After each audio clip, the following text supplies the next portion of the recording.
let's play a little hypothetical. Let's say that I, Cain, have finally achieved best history teacher of all time status by creating a time machine. And I allow you to use it, and I send you off to medieval Europe.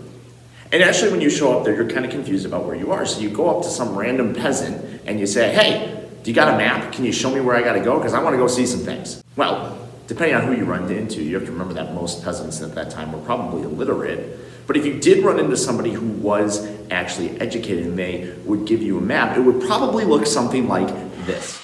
Does that look anything like the world to you? No, it's a totally warped understanding of what the world looks like because they actually had no clue. So you ever wonder why all of a sudden Europeans were like, you know what? Let's go find some stuff. And they definitely did in this age of exploration, as it's called. And that's the theme for Unit 4. So buckle up, it's time to review Unit 4. Let's go.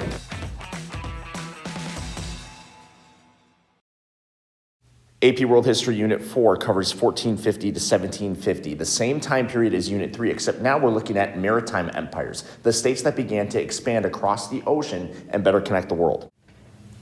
This unit tends to have more of an economic and cultural and societal focus rather than Unit 3 that focused a lot on politics. And we're specifically going to look at this through a lens of three different things. We'll talk about the causes, the effects, and the changes that are brought on by intercontinental exchange.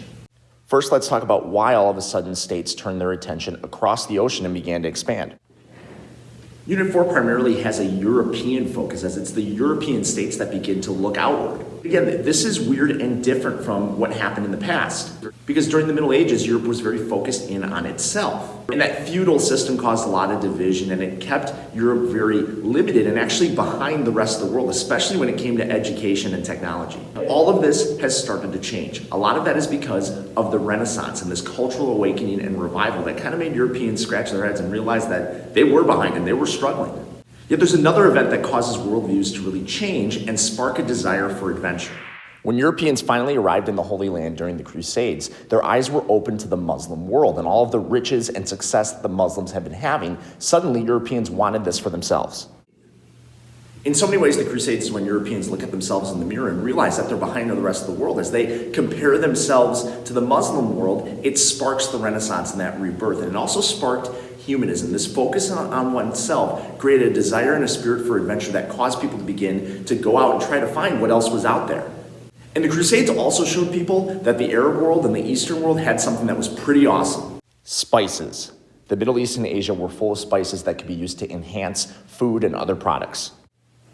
Especially sugar. Sugar in many ways is the original drug. It tastes good, it tastes sweet, and once you have some of it, you want more. Think about a little kid with a pixie stick. Once he gets some, he can't stop. That's exactly what trade is. I've said it 100 times. Trade is a drug. And so now Europeans are trying to find these spices, and they're trying to find trade. Well, guess who has most of the spices? The Muslim world. How likely do you think the Muslim world is to trade with European Christians after almost a century of holy war? Yeah, not good. Oh, and not to mention what was once the gateway into the Eastern world is now shut down, Constantinople, because it's been conquered by the Ottoman Muslims. This is why Europeans set out looking for alternate routes to Asia. They want access to these spices because there's a belief that with these spices, if brought to Europe, comes wealth. So anything about Europeans and actually people in general, they're always after wealth. So spices are equated with wealth, just like gold is too, and that's really what people are looking right now. So the number one cause of exploration and expansion is the pursuit of wealth. The second cause of European exploration and expansion is that they have the technology to finally do so. They hadn't had this in the past. The Portuguese designed a new ship called the Caravel that could travel at high speeds, at the high seas, and bring back lots of materials. It made use of Arab and Chinese technologies like the lateen sail and the stern post rudder. Use of other technologies from the East, including the Astrolabe and the magnetic compass, allowed for Europeans to actually navigate and have an understanding of what the world looked like and where to go. So with the technology and the understanding in hand, different European states are going to pursue economic opportunities beyond their borders.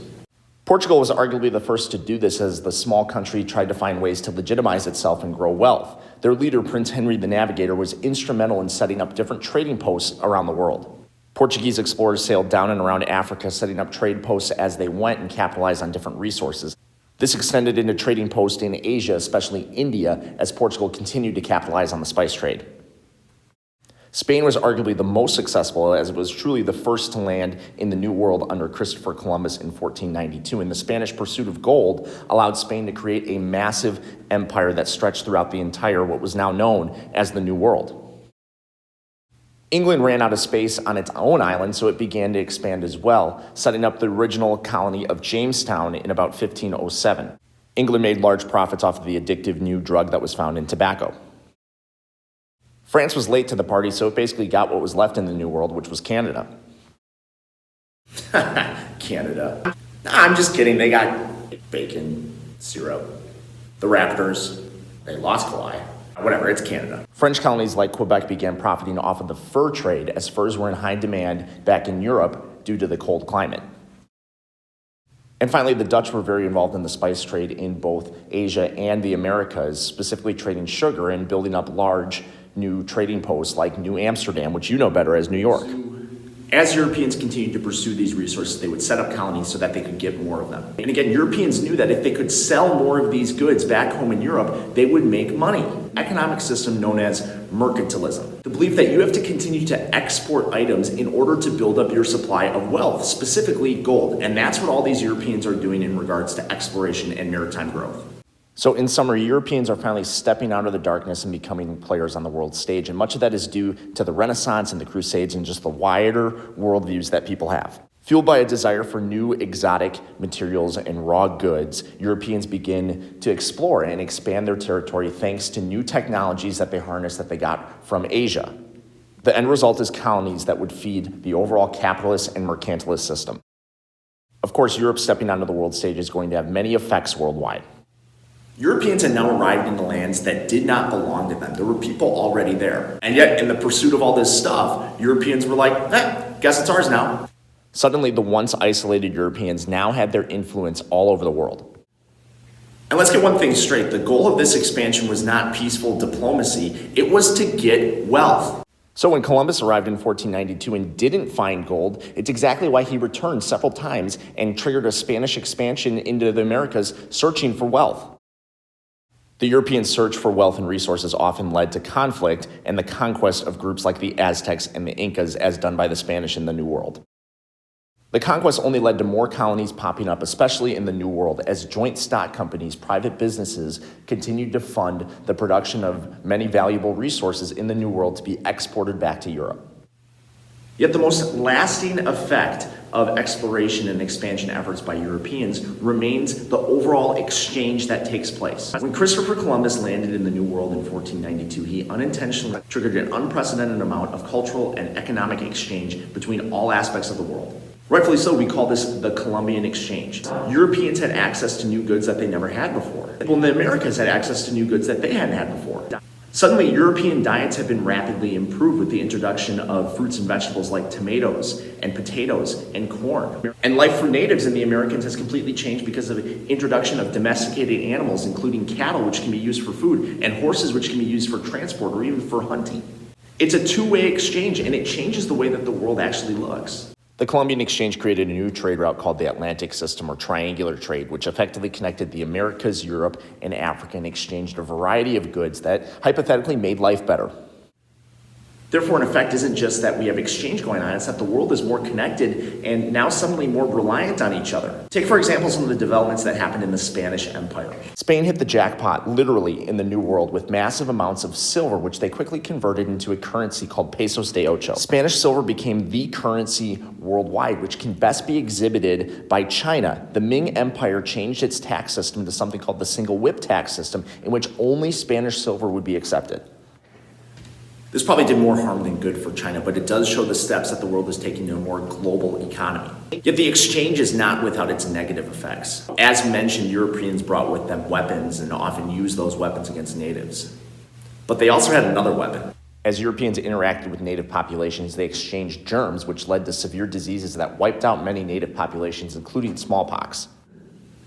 European involvement clearly had its effects on the native populations, whether it was through violent conquest or the actual exchange, whether of good materials or diseases. Europeans and natives were now interacting at an unprecedented rate. Remember, all of this is because the Europeans are pursuing their own wealth, and they're doing everything they can to get these resources like sugar, like tobacco. Initially, this was easy for the Europeans because many people were coming to the New World because they were running out of space in Europe or they were looking for new economic and job opportunities. Many of these were indentured servants, people that were basically paid to be slaves for an amount of time. But eventually, those people stopped working and kind of became independent. Go figure. Why Europeans turned to other forms of labor that would be cheaper to make bigger profits. And that's where the natives often came in. The Spanish developed a system called Encomienda, which relied on native labor in exchange for food or shelter. It often coincided with forced conversion to Catholicism. But other European countries turned to another source of manual labor. When the Portuguese began establishing trading states in Africa, they began to capitalize on the old system of slavery that was used by many different tribes. Portugal and other European countries after would begin trading slaves from Africa as a part of the Columbian exchange. Known as Chattel Slavery, this system quickly became the backbone of European colonial efforts.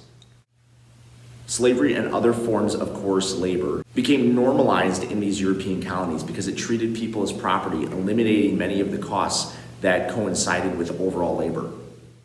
Here's what you need to know. European expansion often led to violent conquest of native peoples in the New World. The resulting exchange and transfer between Europe, the Americas, and Africa, and even Asia as well, was unprecedented and brought new goods, cultures, and opportunities to different places. And much of this wealth was built off of coerced and forced labor systems. Based on these causes and effects, it's safe to say that the world is very different than it was before this unit. So let's get into some changes. From an economic perspective, the world as a whole is moving towards more capitalist tendencies. And Europe's economy in particular is almost completely based off of the mercantilism philosophy. So again, this pursuit of raw materials to exchange for overall wealth is a predominant factor in all of this. And that's traditionally a change. Yes, we've always had exchange, goods going back and forth, but we've never had it at either this scale or for these types of profits. In Unit 3, we talked about state building and administration and legitimization, and it's now become clear that maritime trade is one of the best ways to legitimize and grow your power. We'll also see many changes to different societies and cultures as things start to mix. There's many examples of this, but the best might be the Spanish Empire. When the Spanish Empire grew into the Americas, very quickly many Spanish citizens married or had relations with native people. The result was a new class and hierarchy system in the Spanish Empire, or New Spain. Often called castas, this new Spanish hierarchy consisted of peninsulares, who were people who were from the Spanish peninsula. Creoles were individuals of Spanish descent but were born in the New World. And below that were mulattoes and mestizos, which referred to people who were of Spanish descent as well as African or Hispanic. Here we also see examples of religious syncretism, as traditional native beliefs were often combined with Catholicism from all of these different colonizing countries. And while this is nothing new historically, it hasn't happened at this type of a rate. This is unprecedented when it comes to exchange and the mix of different cultures. And the final major change from this unit is something we've been referring to this entire time. Unit 4 announces the arrival of Europe as a true world power. Pope Alexander VI's Declaration of Discovery gave Europeans what they believed was a divine right from God to not only expand, but also to conquer outside lands. Now with this religious justification combined with the European desire for wealth, it can now be ensured that Europe is going to be involved in the rest of the world for the rest of history. We start to see the roots of true European superiority and arrogant beliefs. Europeans start controlling everything. This can best be seen in the Treaty of Tordesillas, in which Pope Alexander VI divided up the New World between Portugal and Spain. It's a trend we're going to see throughout more of history, where Europeans think that everything belongs to them and they can kind of do whatever they want with it. Europe has arrived as the defining power in the world. And Europeans kind of know it. So with that in mind, the way in which Europeans act in different places around the world is going to have direct effects on pretty much everyone. So the changes from Unit 4 include the European and worldwide shift towards mercantilism and capitalism, the increased mixing of cultures and societies, and a precedent for more interactions between states around the world, with Europe at the center.